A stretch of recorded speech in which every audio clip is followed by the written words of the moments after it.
لے جاتے تھے۔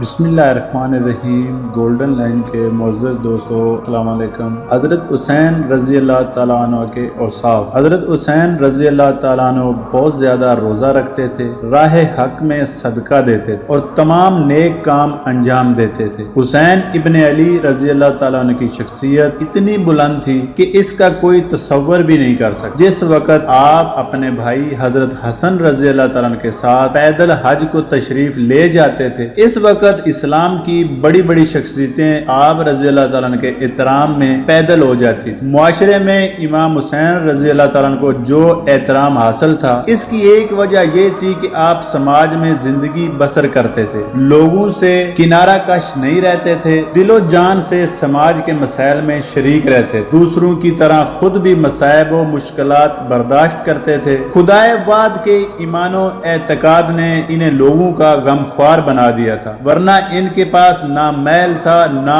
دو محلے اور نہ کمر بستہ غلام، نہ دربان تھے، نہ صاحب ان کی زندگی بادشاہوں جیسی نہ تھی۔ اس سے اندازہ ہو جاتا ہے کہ سماج میں آپ کا طرز زندگی کیا تھا۔ ایک روز آپ رضی اللہ تعالیٰ عنہ ایک جگہ سے گزر رہے تھے، کچھ فقیر اپنی عبایوں کو بچھائے بیٹھے ہوئے تھے اور سوکھی روٹی کھانے میں شریک ہو گئے اور فرمایا ان اللہ لا يحب المتکبرین، اللہ تعالیٰ تکبر کرنے والوں کو پسند نہیں کرتا۔ اس کے بعد فرمایا میں نے تمہاری دعوت قبول کی، اب تم لوگ میری دعوت قبول کرو۔ ان لوگوں نے حضرت کی دعوت قبول کر لی اور آپ کے ساتھ گھر آ گئے۔ حضرت نے حکم دیا کہ جو کچھ موجود ہے ان کے لیے لے آؤ۔ اس طرح حضرت امام حسین رضی اللہ تعالیٰ نے ان کی خاطر بھی کی اور تواضع و انکساری کا درس بھی دیا۔ شعیب بن عبد الرحمن فضائی کا بیان ہے کہ جب حضرت حسین رضی اللہ تعالیٰ نے شہید کر دیے گئے، آپ کی پشت مبارک پر گٹے کے نشانات دیکھے گئے۔ لوگوں نے امام زین العابدین رضی اللہ تعالیٰ عنہ سے اس کا سبب دریافت کیا۔ امام نے فرمایا میرے والد شب کی تاریکی میں پشت پر روٹیاں رکھ کر بیواؤں، یتیموں اور فقیروں میں تقسیم فرماتے تھے۔ یہ اسی کے نشانات ہیں۔ اللہ تعالیٰ ہمیں اور آپ سب کو دین کی سمجھ عطا فرمائے۔ والسلام۔